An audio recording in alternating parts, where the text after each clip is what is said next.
마라나타. 하나님의 사람들은 하나님의 계명을 지키는 것보다 지키는 것, 하나님의 계명이 누가 힘들다고 그랬어요? 힘들죠. 무거운 것도 아니고 어려운 것도 아니고 힘든 것도 아니라고 하셨지만 우리가 우리의 어떤 육체 지식이나 우리의 아는 것으로 우리가 봤을 때는 힘들어요. 근데 하나님의 계명은 우리가 지키는 것보다 지키지 않은 게 더 힘들다. 그 안에 굉장한 많은 하나님의 또 은혜를 주시더라고요.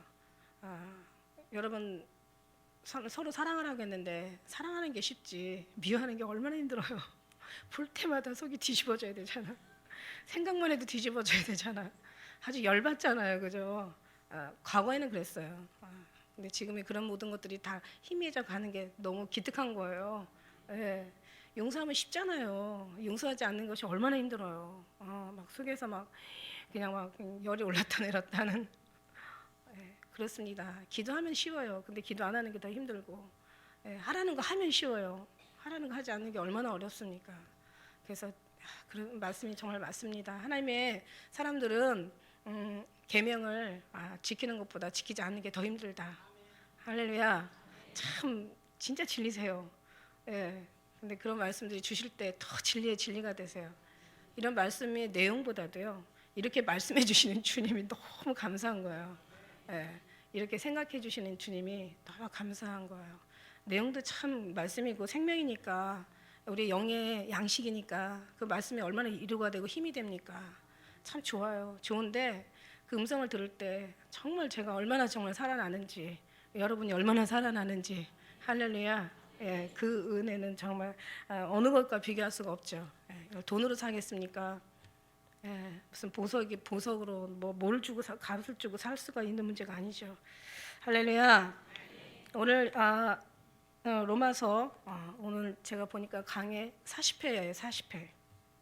로마서 13장 11절 오늘부터 오늘 말씀을 여러분 뗐는데요. 자, 너희가 이 시기를 알거니와, 이 시기라는 것은 정해진 때 예정된 시간을 얘기하는 거예요. 하나님께서 정해주신 어떤 결정적이며 아주 긴박한 시간을 이제 가리키는 주님의 때입니다. 너희가 시기를 알거니와, 예수님께서는 처음에 이제 이렇게 사역을 하시면서 제일 먼저 하신 그 말씀 참 중요하지 않아요? 제일 먼저 하신 말씀, 회개하라, 천국이 가까웠다. 지금 사도 바울이 이걸 쓰면서 이때가 이제 그 어떤 이 여기에서 보면은 그 역대 기록한 시간을 보면은 AD, 예수님 이제 예수 이제 돌아가신 다음에 67년 뭐 한 70년 그 사이라는 거죠. 세기로 따진다면 1세기 때 이 기록을 쓴 거예요.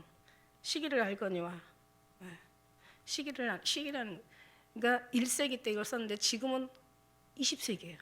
다시 말하면 1세기 100년으로 봐서 지금 2000년이 지금 넘어온 이 시기입니다.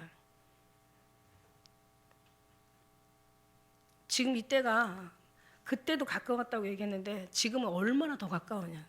더 가깝죠. 지금은 진짜 임박한 거죠. 가까운 정도가 아니라 인자가 정말 이제 문고리 붙잡고 이제 계시는 거예요. 확 열면 이제 그때는 다 끝나는 거예요. 주님은 다 말씀하지 아니하시고는 행하심이 없다고. 주님은 다 말씀하세요. 말씀 속에서 다 말씀하시고. 너희가 시기를 알거니와, 자다가 깰 때가 벌써 되었다는 거예요. 자다 깬다는 것은 어떤 말씀입니까? 이제 이 죽음의 잠에서, 그러니까 신앙적인 죽음의 잠에서 빨리 깨어나라는 거죠. 자다가 깰 때가, 자고 있는 사람들 빨리 깨라는 얘기예요. 어떻게?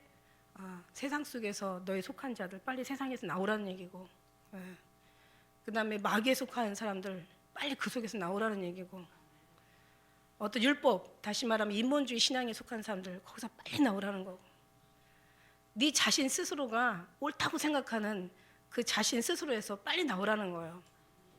이 말씀 보니까 또 어떤 생각이 나는 게, 지난 주일날 아침에 주신 말씀, 자기 사상을 가지고는 사람은 그 사상을 버리지 못하면 그 사상 가지고 나간다 이러시더라고요. 굉장히 아침에 제가 무섭게 두렵게 들었어요. 자기 사상을 버리지 못하고 사상을 가지고 여기에 온 사람들은, 사상을 가지고 하나님 앞에 온 사람들은 결국은 끝까지 승리하지 못하고 그 사상 때문에 사상 가지고 나간다는 얘기예요. 그래서 주님이 올라오면 자기를 부인하고 따라오라고 얘기하신 거예요. 자기를 부인하지 않으면 뒤에 이제 십자가 지자고 할 때 다 이렇게 하면 십자가 더 쉽게 질 수 있는데, 이렇게 하면은 우리가 십자가 앉을 수도 있는데, 이러면 더 편하게 갈 수도 있는데 왜 이렇게 복잡하고 어렵고 힘들고 왜 이렇게 미련하게 가? 이런 생각들이 계속 나온다는 거예요. 이건 아닌 것 같아. 내 생각이 맞는 것 같아. 이렇게 시작하면 이제 진리는 완전히 그런 생각 속에서 다들 예수님을 떠나게 된 거죠. 결론은 자기 사상. 그래서 나를 따라오려거든 내가 너희 자신을 부인하고 그 다음에 십자가를 지고 끝까지 가야 된다고 그랬죠. 끝까지 견디는 자가 그걸 얻는다고. 섰다는 자는 넘어질까 조심하라고. 그러니까 우리는 다 내려놓고요, 오직 예수님만 붙잡고 우리가 따라가는 거예요. 할렐루야. 그게 깨어나는 거예요. 그게 깨어나는 삶입니다. 세상에서 빨리 나오라는 거예요. 요 뒤에 이제 말씀이 계속 있지만은 세상에서 빨리 돌아서라는 거예요. 세상에 속하지 말라는 거예요. 세상에는 하나님의 사랑이 없다라고 말씀하시는 거예요. 세상에는 세상에 따라서 온 것이고 하나님을 따라 온 것이 아니라고 말씀하시는 거예요. 그러니까 세상에 속해 있는 사람 빨리 나오라는 얘기예요. 여기서 빨리 너희가 자다가 깰 때가 되었다는 것을 깬다는 것은 빨리 정신을 차리라는 얘기예요. 회개하지 않는 영혼들 빨리 회개하라는 얘기예요. 기도하지 않는 사람들 빨리 기도하라는 얘기예요. 주님을 사랑하지 않는 사람들 빨리 주님을 사랑하라는 얘기예요. 정말 주님의 뜻대로 살지 못하는 사람들 빨리 회개하고 주님의 뜻대로 깨어나서 빨리 주님께로 가까이 돌아오라는 그런 말씀입니다. 우리가 세상에 영혼을 받는 것보다, 영혼에 구원받는 것보다 세상이 더 중요한 게 어디 있겠습니까? 모든 걸 다 깊이 우리가 성경을 알고 주님을 알고 우리 신앙생활을 하면서 진짜 중요한 게 뭡니까? 우리가 진짜 이 세상은 이 뒤에 이제 보면은 14절에 보면 다 주를 위해서 살라는 말씀이에요. 모두 주를 위해서 살라. 마셔도 주를 위해서 마시고, 너희가 살아도 주를 위해서 살고, 죽어도 주를 위해서 살고, 뒤에 이제 14장 말씀부터는 다 주를 위해서 살라는 거예요. 세상 것들 배설물 여기라는 말씀도 있었지만은 다 우리가 식물을 위해서 살지 말라고도 말씀하시고, 너의 어떤 그 높아진 걸 위해서, 너의 어떤 명예나 그런 어떤 육체의 어떤 평안이나 그걸 추구하면서 그런 식으로 살지 말고, 오직 힘들어도 어려워도, 왜? 내 영혼이 구원받는 게 너무너무 중요한 거니까. 누가복음 12장 19절 21절의 말씀에 보니까 그런 말씀이 있어요. 내가 내 영혼에게 이르다, 영혼아 내가 해쓸 물건을 많이 쌓아두었으니 평안히 쉬고 먹고 마시고 즐거워하자 하리라 하되, 하나님 이르시되 어리석은 자여 오늘 밤에 내 영혼을 도로 찾으리니 그러면 너 예비한 것이 네 것이 되겠느냐 하셨으니 자기를 위하여 재물을 쌓아두고 하나님께 대하여 부요치 못한 자가 이와 같으리라. 그러니까요, 있어도 치심하지 말라는 거예요. 거기다 마음 뺏기지 말라는 거예요. 육신의 땅에 살아도 거기에다가 조금이라도 우리의 영혼, 마음, 우리의 모든 의지나 우리의 모든 어떤 삶을 거기다가 빼앗기지 말라는 거예요. 육신은 이 땅에 살지만 항상 언젠가 부르면 주님 앞에 갈 수 있는 그 모습을 가지고 살라는 얘기예요. 더디 온다고 생각하지 말라는 얘기예요. 더디 온다고 생각하는 자에게 화가 있다고 얘기하셨고, 그 다음에 오시지 않는다고 하는 그들에게 화가 있다고 말씀하셨고, 오시는 걸 잊어버리려고 하는 자들에게 화가 있다고 얘기하셨어요. 그리고 농담으로 여기는 자들에게 화가 있다고 말씀하셨고, 그러니까 듣지 않는 사람, 믿지 않는 사람, 이것을 농담으로 여기고 더디 온다고 생각하는 그들에게 다 화가 있다는 거예요. 비록 더디 오신다 할지라도 우리는 정말 주님이 곧 오신다는 마음으로 늘 살아갈 때 어떤 마음이 생기냐면 회개할 마음이 생겨요. 더 기도할 마음이 생겨요.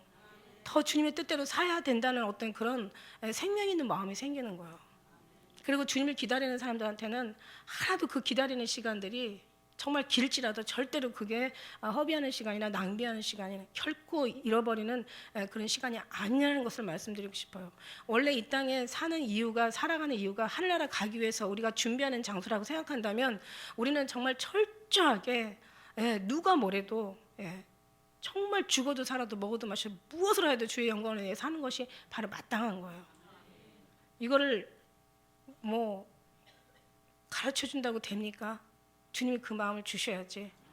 그러면 주님이 그냥 그 마음을 우리가 부어지겠습니까? 믿어야지. 믿고 그렇게 마음을 달라고 기도를 드려야죠. 우리 주님은 너무 인격이 계시기 때문에 구하는 자에게 주신다고 그랬어요. 믿음대로 된다고 얘기하셨어요. 할렐루야. 그렇습니다. 우리가 시기를 알다면 자다가 깰 때가 벌써 되었다는 얘기죠. 어느 때보다도 지금의 구원의 때가 지금 가까이 왔다는 뜻입니다. 할렐루야. 우리 영혼 잃어버리면 더 이상 잃어버릴 게 없어요. 죽음의 잠을 자는 사람들이 빨리 깨어날 시기가 바로 지금이라는 것을 계속 신호하고 사인해 주시고 알려주시고 경고의 나팔을 불어주시는 거예요. 주님의 제 이름이 임박했으니까 정신을 차리고 근신하라는 거예요. 할렐루야. 정해진 때가 이제 예정된 시간이 이제 다가오고 있다라는 얘기예요.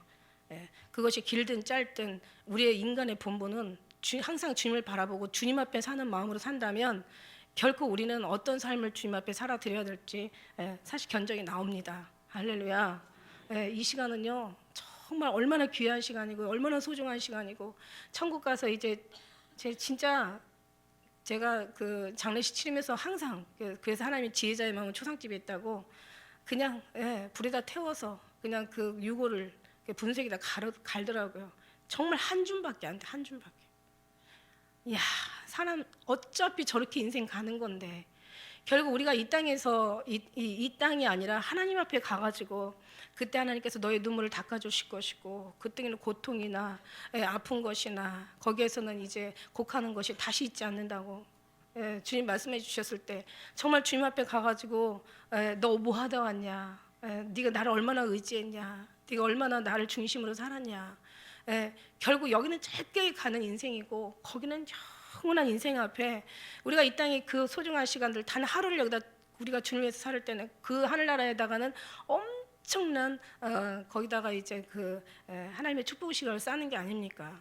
하루가 천년 같다 그랬으면은 모든 것을 우리가 좀 응용해서 하루가 천년이면 한 1000대 1이란 말이에요. 우리가 하루를 살았을 때 하늘나라에는 1000인데 이 1000이라는 거는 그냥 곱하기 1000이 아니라 무천이라는 거죠. 엄청난 그만큼 주님 앞에 우리가 하루하루 이 드려지는 시간들이 그만큼 소중하다는 얘기예요.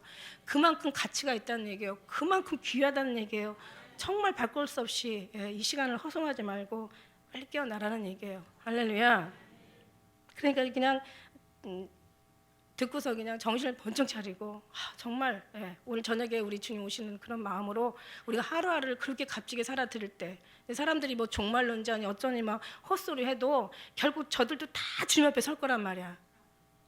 다 주님 앞에 서지 않을 사람이 누가 있어? 살다가 사람이 태어나 사는 것은 정한 있죠. 죽음 뒤에 하나님의 심판이 있다고 했는데 누구 지금까지 어떤 사람 하나가 정말 죽지 않고 산 사람이 있냐는 거예요. 다 죽어요. 다 죽으면 주님 앞에 다 간다는 말이에요. 너무너무 아주 기본적인 상식적인 너무너무 정말 우리가 뭐 이건 뭐 설명도 필요 없는 너무 지당하고 아주 그냥 아주 만부당한 말씀이라고 해야 되나? 정말 맞는 말이에요. 그럼 언젠가는 주님 앞에 가서 있을 때 우리는 하루를 오늘 피차 일컫는 동안에 우리가 하루를 정말 준비하면서 살아갈 때 그 귀한 값진 세월들 우리 주님 오신다고 생각할 때 사람들은요 이 귀신이죠. 이 사단이에요. 이걸 주님을 몰라도 너무 모르는 사람이고 그 믿음의 사람이라고 할 수조차도 없는 사람들이야. 뭐 종말론자니 뭐 저것들은 뭐 무슨 뭐 죽음을 준비하니 뭐 이런 소리 한다고 긍정적으로 살아야지 왜 그렇게 사냐 막 여러 가지 그냥 많은 말들이 있겠지만 여러분 어떤 소리에도 속을 필요가 없는 거예요. 그 사람들은 육신을 바라보고 말하는 말이고 우리 하나님이 우리에게 주시는 말씀은 하나님 입장에서 보고 말씀하시는 거기 때문에 우리가 이 땅에서 사는 사람 육신으로 살면 반드시 죽는다는 거예요. 육신으로 산다는 것이 모든 사상이 다 이 땅에다가 맞추고 산다는 거죠. 하다못해 신앙적인 것까지 하나님적인 것까지 하나님을 끌어내린다고 성경은 분명히 말씀하시고 계세요. 나를 끌어내린다고 그랬어요. 하나님께서 네가 육신으로 이 땅에다가 우리가 모든 어떤 기준을 맞추고 산다면 그런 사람들은 그렇게 얘기해요. 야 부정적인 얘기 왜 하냐? 어차피 죽을 때 다 죽는 거지. 열심히 살다 가면 되는 거지. 왜 자꾸 그냥 주님 오신다는 얘기 뭐하러 하냐? 왜 맨날 그냥 끝이란 얘기 하냐? 너무 괴롭죠. 괴로워요 그 사람들. 그러나 우리는 그 소리가 너무 맞다는 얘기예요. 야 이것을 맞다고 우리가 느끼고 우리가 속으로 정말 사모하게 만드신 그 주님이 주님이시라는 거예요. 우리가 그런 기특한 생각을 할 수가 없어요. 하나님께서 이 믿음을 성경을 우리에게 주신 거예요. 이 언약을 우리에게 주신 거예요. 어차피 모든 것은 다 주님의 말씀대로 다 지금까지 성취되어 온 것처럼 우리의 이제 모든 삶도 이 성경 그대로 다 성취되어 가는 거예요. 할렐루야. 기본적인 말씀으로 봐서 하나님이 창조하시고 그 다음에 아브라함 때까지가 2000년이라고 하잖아요. 맨 세대를 낳고 보면 이제 14대요. 뭐 또 아브라함부터 시작해서 예수님 오시기까지가 또 2000년이라는 거예요. 그럼 예수님 오셔서 그 다음에 끝나는 때까지가 또 2000년이에요. 그러면 다 합해서 6000년. 그래서 7000년째 천년 왕국에 우리가 안식으로 들어가는 거예요. 예수님은 6일을 일하시고 7일 일하셨기 때문에 하나님은 그래서 왜 안식일도 있고 안식년도 있고 그렇잖아요. 다 중요한 거예요. 하나님의 방법이 그러니까 우리 아버지의 모든 섭리가 다 그런 거예요. 6일이라고 일주일 우리가 하나님 안식일 쉬게 하시고 일주일째. 그 다음에 또 안식년도 마찬가지. 6년을 일하고 안식년 7년째. 얼마나 더 어떻게 하실지는 모르겠지만 어쨌든 이 방법 저 방법으로 다 성경을 뒤지고 뭐 여러 가지 역사를 다 그냥 다 쓰셔대고 여러 가지 모든 삶의 모습들을 다 하나하나 관찰해도 주님 때는 너무 가까이 와 있다는 거예요. 예. 그 기간이 짧든 길든 중요한 건 지금 오시지 않은 게 우리는 준비할 수 있는 기회를 더 얻었다는 것에 우리는 오히려 감사하시고 혹시라도 모르잖아요. 오늘 저녁이라도 예수님께서 오셔서 부르신다면 이 말씀들이 후회로 남는 것이 아니라 아 그랬구나 내가 그렇게 잘 살았구나 정말 주님의 뜻이 이랬구나라고 우리가 주님 앞에 오히려 감사할 수 있는 거죠. 할렐루야. 구원이 처음 믿을 때보다 가까워왔다는 거예요. 구원이 가까워왔다는 건 곧 무엇입니까? 구원이 가까워왔다는 이 구원의 말씀은 뒤에 이제 말씀하시고 이 성경 전체가 얘기하지만 이 구원이 가까웠다는 것은 주님의 오심이 가까웠다는 뜻이에요. 여기에 구원은 추수할 때가 임박했다는 그런 뜻에서 나온 얘기합니다. 여기에서 우리가 그 11장까지는 뭐라 그랬어요? 다 어떤 영적인 그 하나님과의 관계 지침서라면 그 뒤에는 우리의 사회생활, 인간의 우리가 살아야 될 인간의 도리, 육신의 삶의 어떤 모습들을 지금 얘기하고 있는 거예요. 근데 이 모습이 이제 11절부터 뭐라고 나오시냐면 이 육신의 삶이든 영혼의 삶이든 우리의 모든 신앙생활이 다 왜 이렇게 거룩하게 살아야 되고 왜 주님의 뜻대로 살아야 되고 주님의 계명을 지키면서 살아야 되고 이게 바로 예수님 오실 때 우리가 들려 올라가야 되기 때문에 이때 구원이 우리에게 임해야 되기 때문에 할렐루야. 그러니까 이 구원이 처음 믿을 때보다 가까워왔다는 거예요. 구원이 가까웠다는 거는 이제 주님이 추수할 때가 가까워왔다는 거예요. 드디어 신앙의 결실을 맺을 때가 왔다는 거예요. 이제 주님 앞에 알곡과 이제 가라지로 염소와 이제 양으로 나누는 그 시기가 쭉정이와 이 알곡으로 나누는 시기가 지금 가까이 왔다는 거예요. 결국 구원이 가까웠다는 것은 무슨 뜻이냐면 이제 환란이 가까웠다는 거예요. 심판의 때가 가까이 왔다는 거예요. 예수님이 오셔서 휴거하는 그 사건에는 뭐가 있느냐면 환란이 있습니다. 그 안에는 심판이 있습니다. 같이 이렇게 알곡과 쭉정이를 나누는 심판. 그날에는 죽음이 엄청난 정말 많은 죽음이 뒤를 따라가는 거죠. 그날에는 말 그대로 끝이라는 것입니다. 종말이라는 것을 얘기하고 있습니다.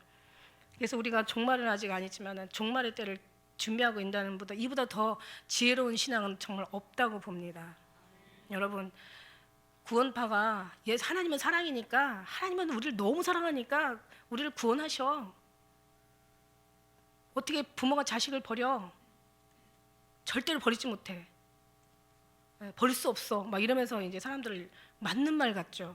그래서 하나님은 동성 연애자도 사랑하고 동성 성직자도 사랑하고 미친 짓을 하고 저렇게 다 정말 아주 그냥 사람으로서 할 수 없는 짓을 다 해도 하나님 같이 사랑한다고 얘기했지만 성경에 그런 말씀은 없습니다. 그렇다면은요 우리는요 회개할 필요도 없고 기도할 필요도 없고 교회 나와서 매일 이렇게 뭐 정말 이렇게 뭐 하루가 뭐 멀다고 교회 나와서 예배드릴 필요도 없어요. 그냥 예수 하나님 믿고 그냥 세상에 크리스찬이 얼마나 많은지 몰라. 엄청나게 많아요.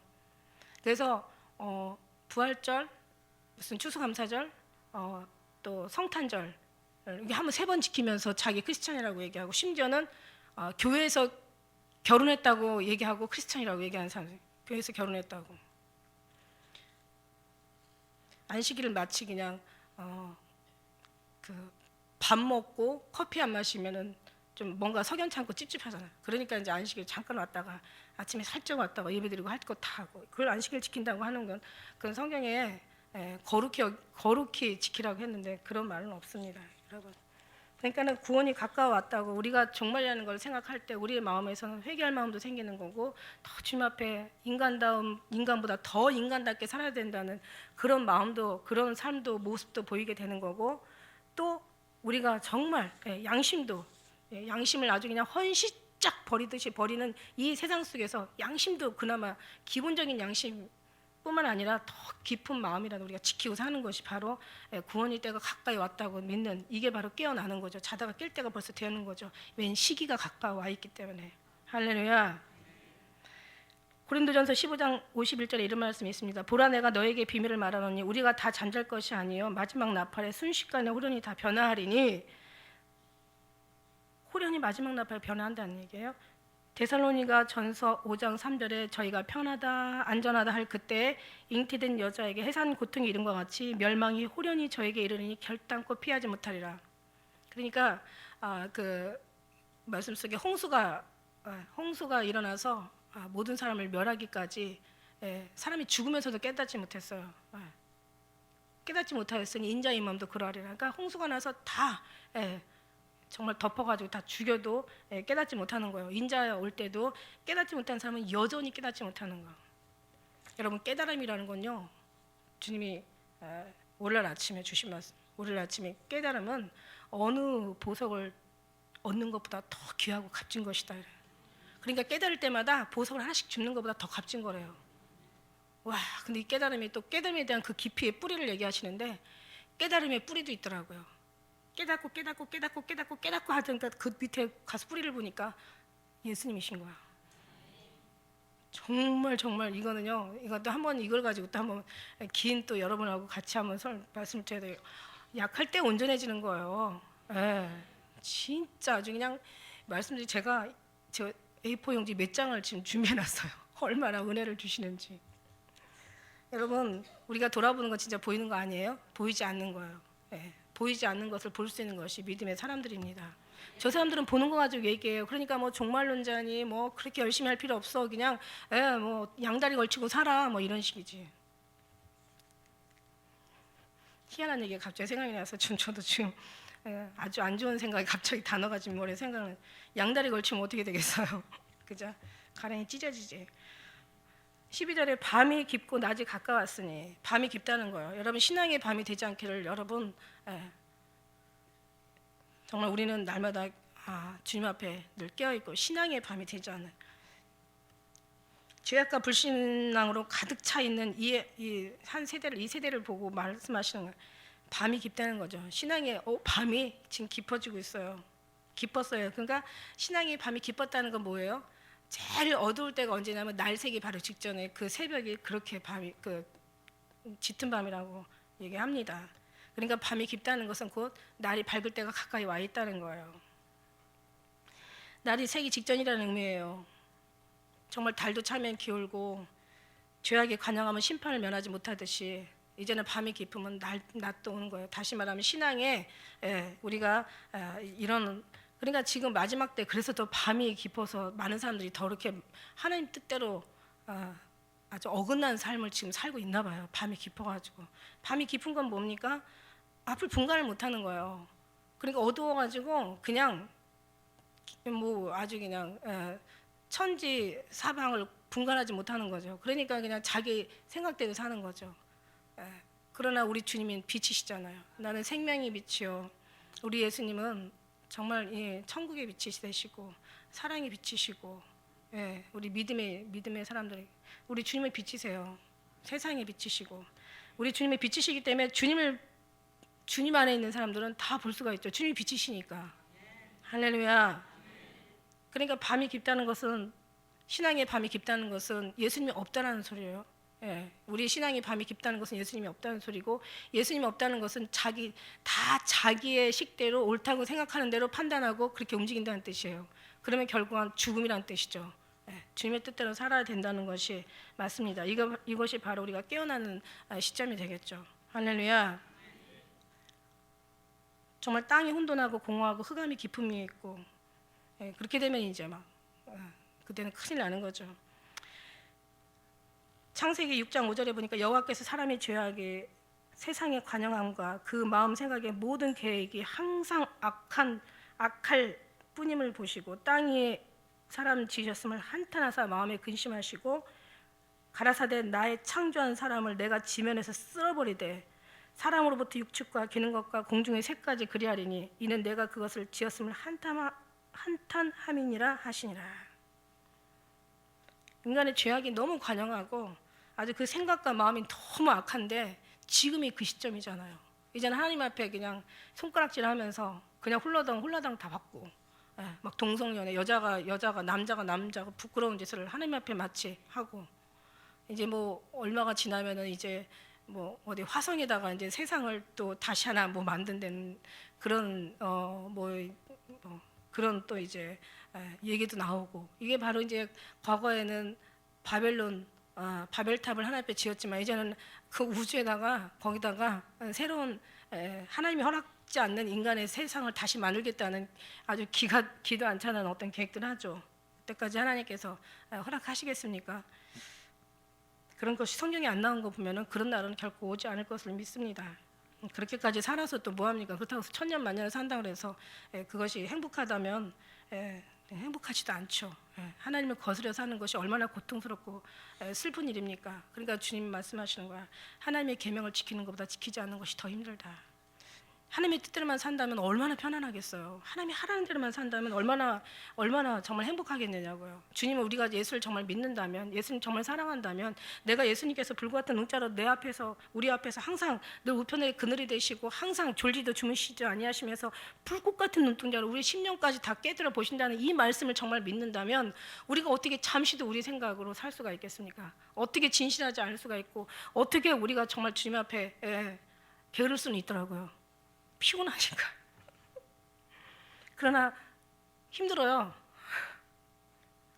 하는 게 기도해야 되는 게 맞는 건데 피곤하고 지칠 때는 그래도 주님 또 봐주시니까 또 사는 거죠. 그런다고 주님께서 뭐라고 막 이렇게 그러지는 않으세요. 항상 열심히 하다가 며칠 좀 너무 힘들어서 쉬었다 그래가지고 너희 이렇게 안 하신다니까. 절대로 그런 주님이 아니세요. 다만 주님이 걱정하는 건 있어요. 얘야, 사단에게 공격당하지 않게, 시험에 들지 않게 일어나서 기도해야 돼. 이렇게는 하시죠. 나를 걱정해서. 그러니까 이제 안 되면 어때? 이제 몸으로 때우는 거지. 근데 그게 몸으로 때울까봐 미리 얘기하시는 거야. 몸으로 때울까봐.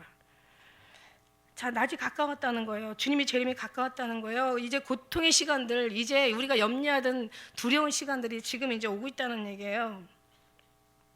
들림받을 준비가 되었는지 점검하라는 이야기입니다. 할렐루야. 그동안 준비하고 예배하고 깨어있던 성도들에게는 최고의 승리의 날이 될 것입니다. 우리 하나님은요, 공평하신 하나님이에요. 절대 저는 그 말씀 믿어요. 악인이 의인의 회중에 들지 못한대. 하나님께서 절대 의인은 인정하신대. 악인은 그 심판을 견디지 못한다는 거예요. 저는 이 말씀을 정말 믿어요. 우리가 주님 앞에 정말 주님을 중심으로 살아있는 사람들이 바로 의인이고, 정말 비록 그렇게 살지 못할지라도 마음을 정말 그렇게 주님 앞에 드리려고 할 때 주님께서는 기도하는 가운데 구하는 자에게 그렇게 허락하시는 줄 믿습니다. 그럴 때 우리가 정말 얼마나 지금 이 수요예뿐만입니까? 우리 보니까 화요기도 모임, 이제 또 형편이 안 되면 또 어쩔 수 없지만, 그렇다고 해서 또 막 오지 못하는 분들 또 기도 나름대로 하시면 되잖아요, 그죠?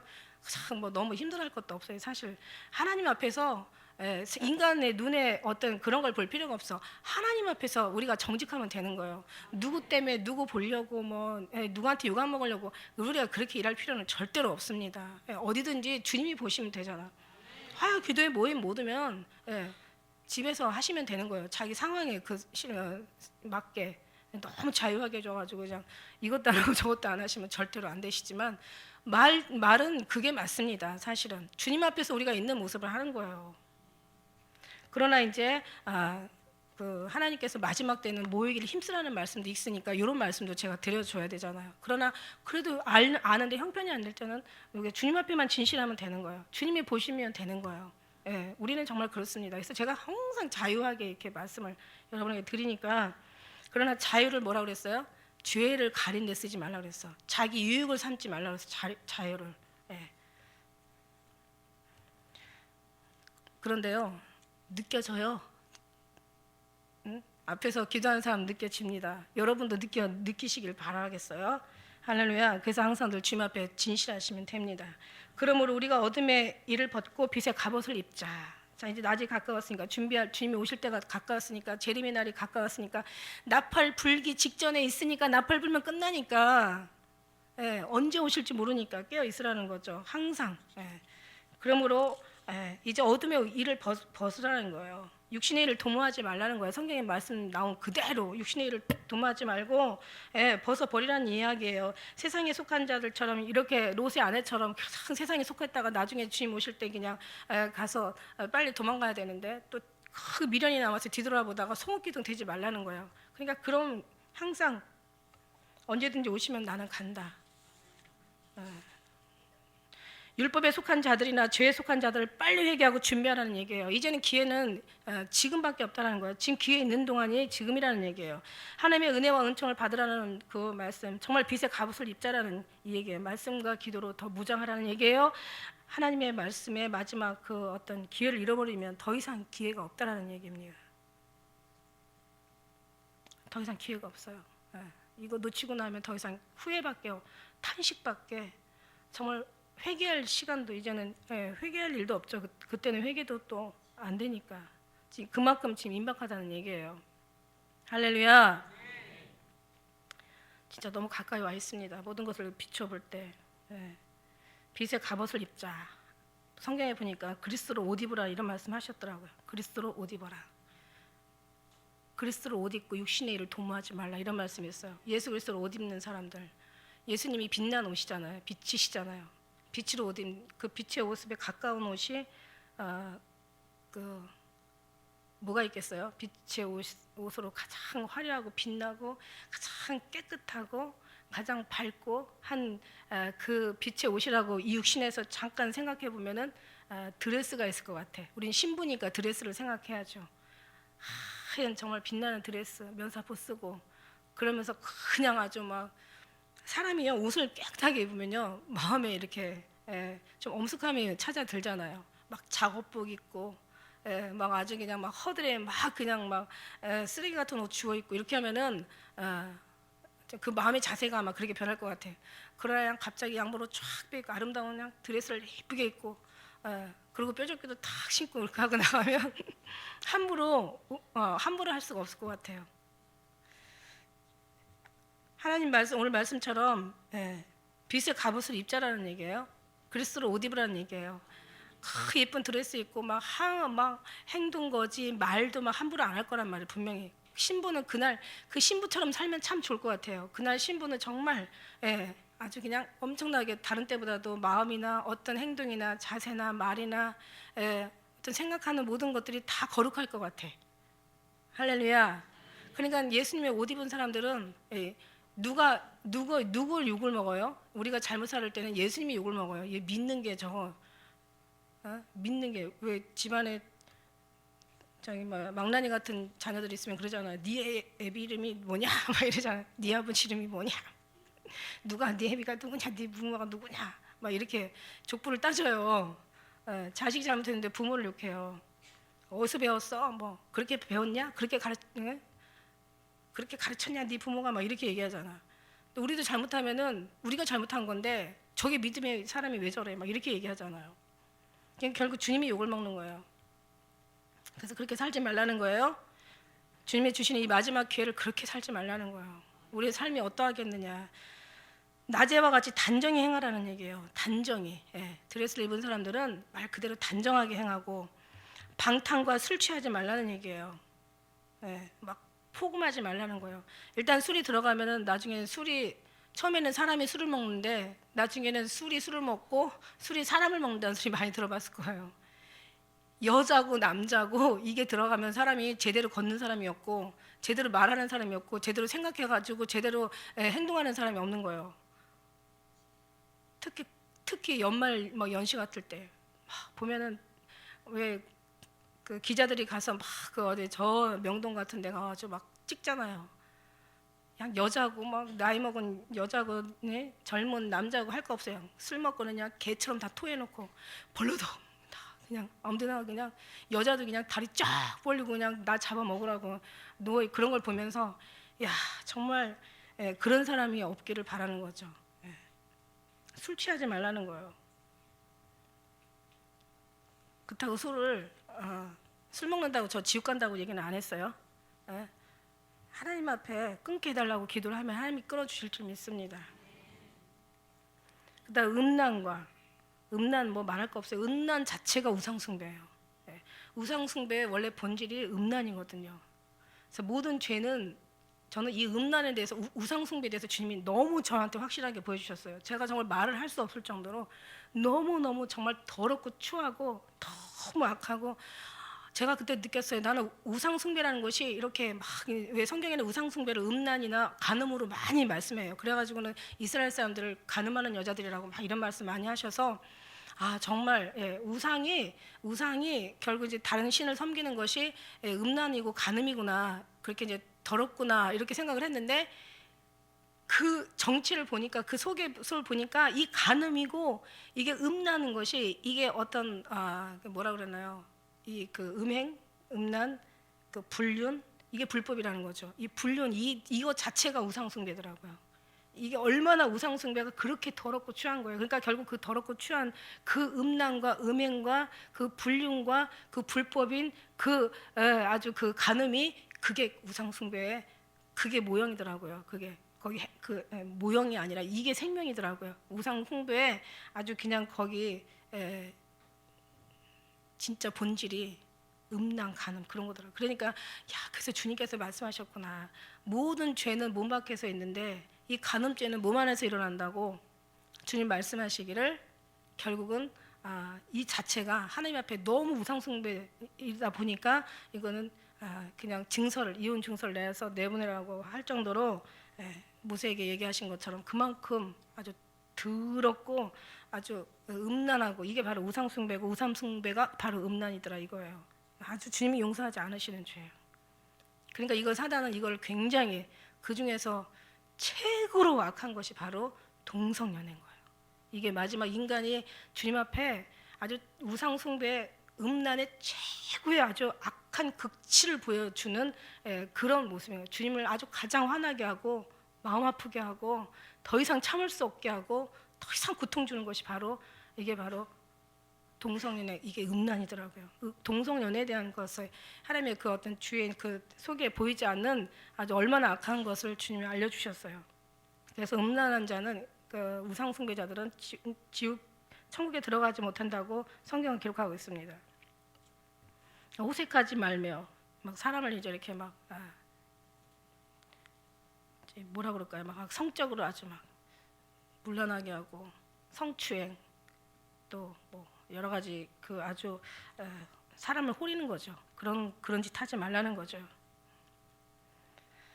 쟁투와 시기하지 말며 여기에 보니까 영육 혼의 모든 죄악들이 이게 지금 종합적으로 다 들어가 있더라고요. 여기 말씀에 단정히 행하고 낮에와 같이 단정히 행하고 방탕하지 말고 음란하지 말고 호색하지 말고 쟁투와 시기하지 말고 이거는 이제 육체에서 벌어지는 이제 죄악인 거죠. 우리의 삶 속에서 벌어지는 죄악인 거예요. 아주 투쟁하는 거죠. 시기하고 비호하고 아주 질투하고 이것이 육신의 이제 삶 속에서 나오고 그러니까 영혼에서 망해버리면 혼의 삶도 망해버린 거예요. 마음속에서 다 망해버리고 여기서 망해버리면 육체의 삶도 다 희망이 없어져 버리는 거예요. 그러니까 하나님과의 관계가 제대로 된다면 우리는 오히려 하나님의 사람들은 하나님의 계명을 지키는 것보다 지키지 않는 게 더 힘든 거예요. 우리는요 주님의 뜻대로 살지 않을 때 너무 괴로운 거예요. 그러니까 회개가 저절로 나올 수밖에 없어요. 회개 한 번 하고 두 번 하고 세 번 하다 보면 나도 염치가 없어가지고 그다음에 막 죽여달라고 주님 저 정말 너무 괴로워서 못 살겠다고 그런 일들이 일어나잖아요, 그렇죠?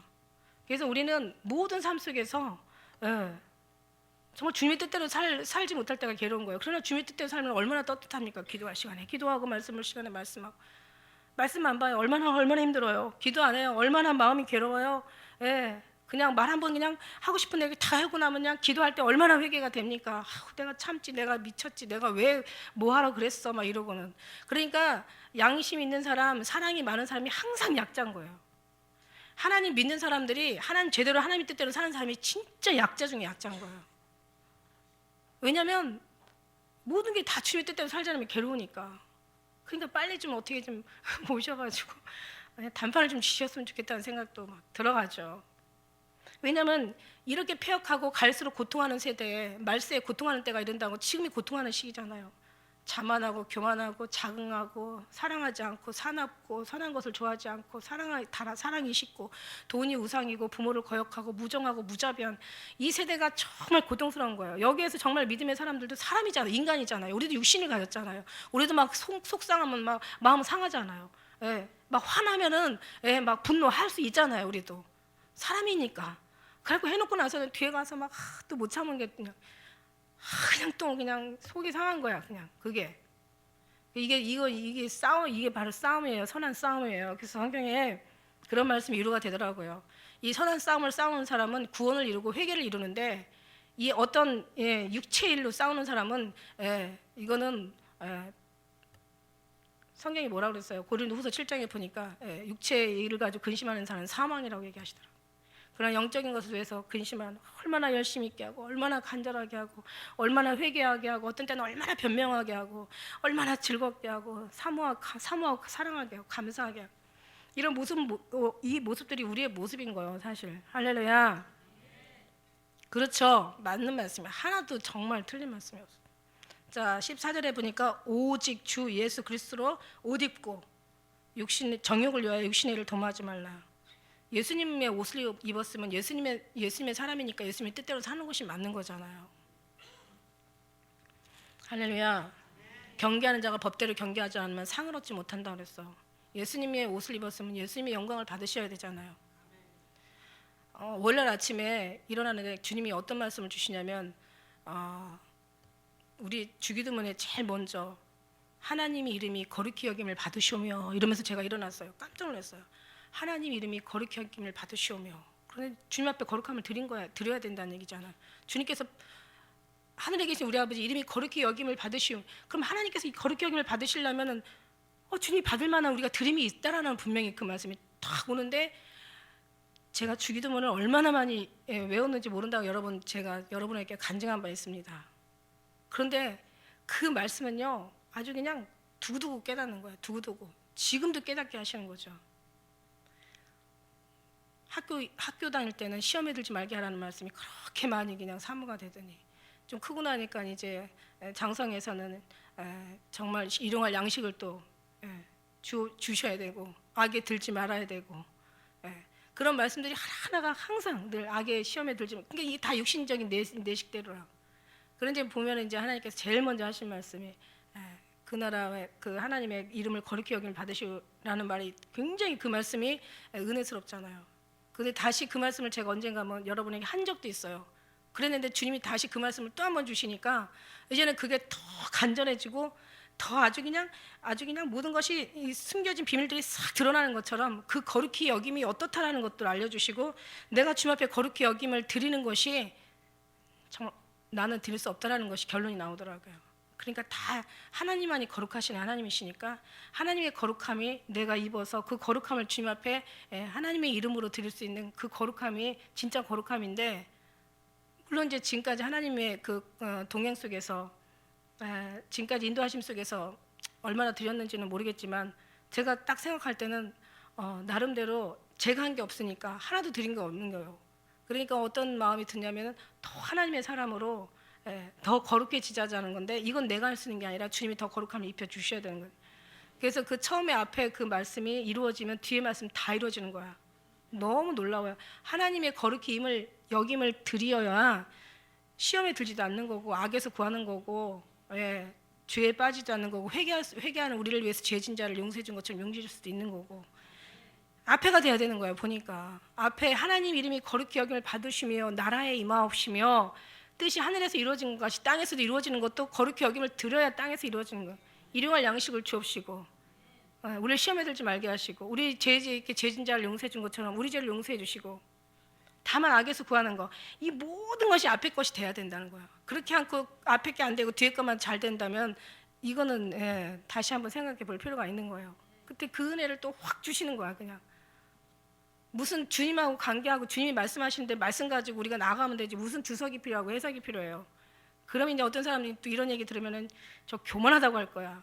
지까짓게 뭔데 그 주석 해석한 사람들이 몇 천 년 정말 몇백 년 얼마나 몇십 년을 두고두고 그냥 온 정성을 다해가지고 그 해석해 놓은 그 원언이 뭐 어느 나라 각자 나라 말 다 따다가 그냥 거기서 머리 그냥 머리 다 빠지도록 평생의 모든 삶을 다 쏟아가지고 주석 해석 만들어 놓은 건데 네가 어떻게 예수 믿은 지 얼마나 됐다고 감히 그렇게 얘기하냐고. 그렇게 뭐라고 교만하다고 할 수도 있어요. 교만해서 얘기하는 얘기가 아니라 주님의 음성을 듣는 것이 진짜 중에 진짜 아니겠습니까? 할렐루야.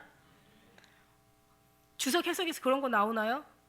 모르겠지. 나는 안 봐서 잘 모르겠지만 내가 볼 때 안 나올 것 같아. 만약에 그게 나온다면 오늘날 교회가 열매가 이런 열매가 나올 수가 없다는 얘기죠. 결론은 열매를 보고 나무를 안다고 분명히 얘기하셨잖아요.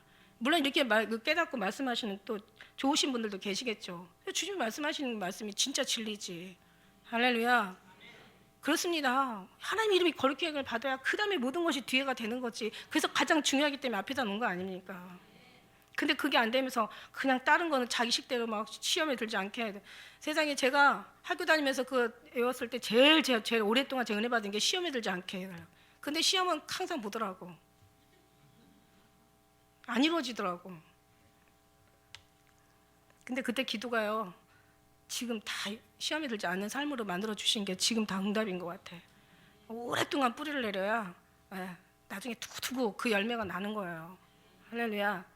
뭐 한 달 만에 나는 그런 야채 채소들도 있고 또 뭐 몇 개월 만에 나는 어떤 그런 또 줄기 있는 채소들도 있고 그리고 그냥 몇 년을 두고 정말 또 자라나고 향기를 내는 그런 아름다운 과실나무도 있고 오랫동안 묻은 그런 기도들이 결국 지금 시험에 들지 않게 하나님께서 이렇게 열매 맺고 계신 줄 믿습니다. 그래서 예수 그리스도 옷 입은 사람들은 정욕을 위하여, 이 정욕이라는 건 원욕인데 이 원욕 안에는 다 들어있는 거예요. 모든 것이 우리의 탐욕과 이 정욕 안에 정욕도 들어있고 어떤 무욕도 들어있고 이 식탐도 들어있고 먹는 거 막 먹는 거예요. 아주 여러분 살기 위해 먹어요? 먹기 위해 살아요? 참 중요한 질문입니다. 이거 먹기 위해 살아요? 여러분은 먹기 위해 사는 사람이라면 아마 뭐 뒤에 다른 얘기는 안 해요. 우리는 그냥 살려고 먹는 거야. 그러니까 먹는 것이 그 어떤 우리에게 주가 돼서는 안 된다는 거예요. 물론 먹자고 하는 짓이죠. 모든 게 먹자고 하는 짓인데 그러나 살기 위해서 먹는 게 필요한 거지. 먹기 위해서 산다면은 짐승이나 달 게 뭐가 있습니까? 솔직히 말해서. 정욕을 위하여 육신의 일을 도모하지 말라는 거예요.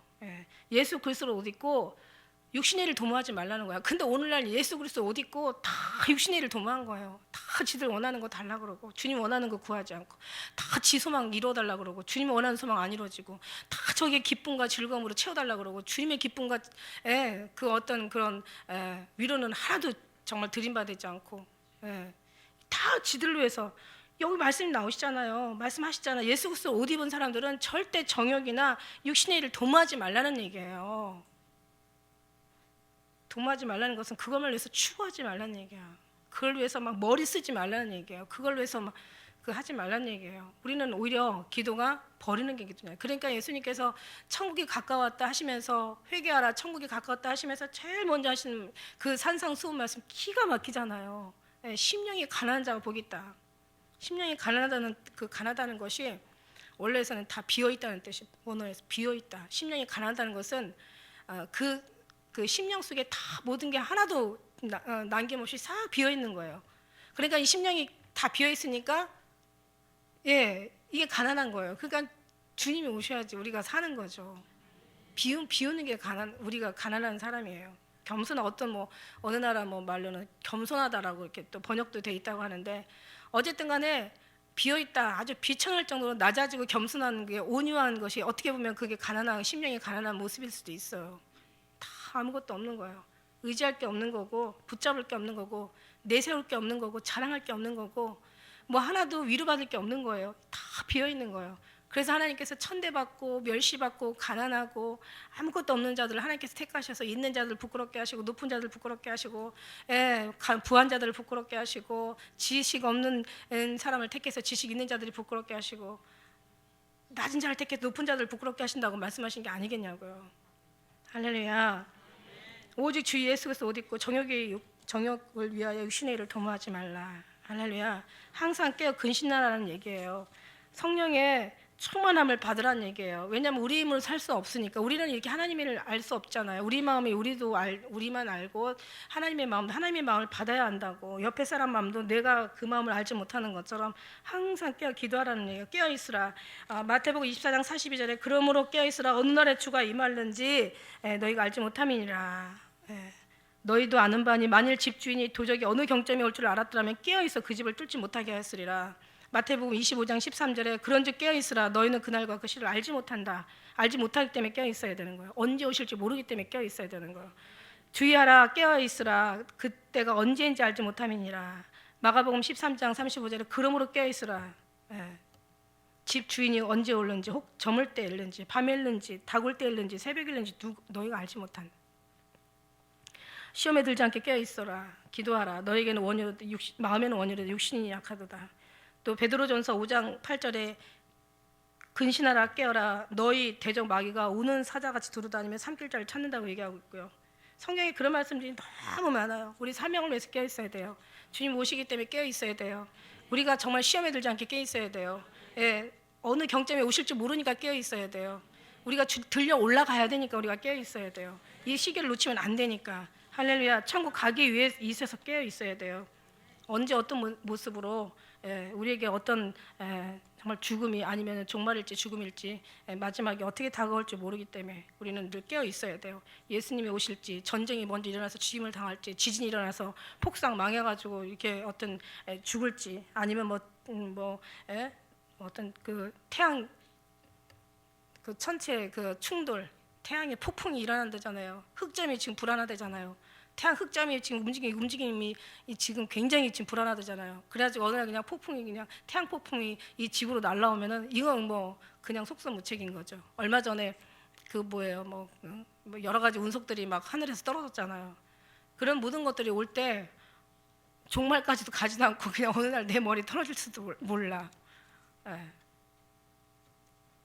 어느 날 화산이 폭발해서 정말 또 덮칠지도 모르고 갑자기 가다가 어떤 불의의 사고를 당해서 배를 타고 가다가 비행기를 타고 가다가 아니면 어느 기차를 타고 가다가 차를 타고 가다가 아니면 그냥 가다가도 죽으려니까 그냥 갑자기 차가 그냥 돌진해가지고 죽는 경우도 얼마나 많이 있습니까? 기가 막히죠. 지나가는 차가 바퀴가 빠져가지고 고속도로에서 이렇게 같이 상행성 하행성 지나가다가 한 차가 바퀴가 빠져가지고 그 바퀴가 그냥 상대방 오는 그냥 그 차를 갖다 덮쳐가지고 4명 일가족이 그 자리에서 죽어버린 거야. 그 뉴스에 나오잖아요. 그런 일들이 자다가 불이 나서 죽을 수도 있고 막 화재가 나서 아니면 요즘 뭐 그 싱크홀이라고 알잖아요. 그냥 갑자기 아침에 일어나니까 그냥 이 성적 많은 그 구멍이 그냥 뻥 뚫려 있는 거야. 다 폭삭한 거죠. 며칠 영국에서뿐만 아니라 지금 전 세계적으로 지금 싱크홀이 지금 이게 이제 괴 구멍이라고 하죠. 악의 굴이라고 하는데 악마의 굴이라고 하는데 갑자기 있다가 밑에서 이제 그거 또 원리가 있더라고요. 왜 그런 싱크홀이 생기는지 모르잖아요, 그죠? 갑자기 그냥 집이 있다가 무너져서 죽을 수도 있는 거고. 네가 죽음을 피하는 게 쉽겠느냐? 주님이 죽음을 피하게 하는 게 쉽겠느냐? 너희가 환난을 피하는 게 쉽겠느냐? 주님이 환난을 피하게 하는 게 쉽겠느냐? 어떤 게 쉬워? 어느 것이 쉽겠느냐? 주님이 하셔야죠. 북한에서 폭탄이 날라와도 어느 자리에 떨어질지 우리는 어떻게 알아요? 주님이 거기 안 떨어뜨리면 되잖아. 주님이 하셔야 되잖아. 그러니까 주님을 의지하는 자는 망하지 않는다는 얘기예요. 주님을 의지하는 자는 사자가 궁핍하여 줄지라도 하나님을 경외하는 자는 정말 좋은 것으로 풍족하다는 얘기예요. 이게 하나님이 지키시겠다는 거예요. 기름과 포도주는 해하지 말라고. 하나님께서 기름 같은 정말 이런 기름 같은 포도주 같은 이 하나님의 우리를 주님께서 지켜주시겠다는 얘기예요. 그게 뭐 정말 사람을 비유한 말씀인지 뭔지는 모르겠지만 어쨌든 간에 하나님의 사랑하는 자는 하나님께서 도와주신다는 거지. 왜? 하나님 악인은 하나님께서 망하게 하시고 의인은 지켜주신다는 게 주의 말씀이니까. 할렐루야. 하나님께서 의인을 보호하실 때 끝까지 보호하신다는 거예요. 환난 날에 너는 기뻐하고 즐거워라고 했어요. 하늘의 상이 크다. 이걸 바라보고 우리가 정말 힘들어도 피곤해도 주님 앞에 엎드리고 우리가 정말 억울하고 분하고 이 악한 고통하는 세상 속에서도 다 정말 주님하고 정말 이렇게 주님을 붙잡고 사는 이유는 그냥 거기 타락하지 않으려고 저도 내 믿음 지키려고 내 신앙 지키려고 주님 앞에 조금이라도 정말 어떤 거기에서 우리가 나와서 주님의 마음을 괴롭게 하지 않으려고 우리가 이 믿음을 지금 지키고 있는 거예요. 할렐루야. 네, 여러분 승리하시고 끝까지 이기시는 여러분 되시기를 주의 이름으로 축원합니다. 기도 드리시겠습니다.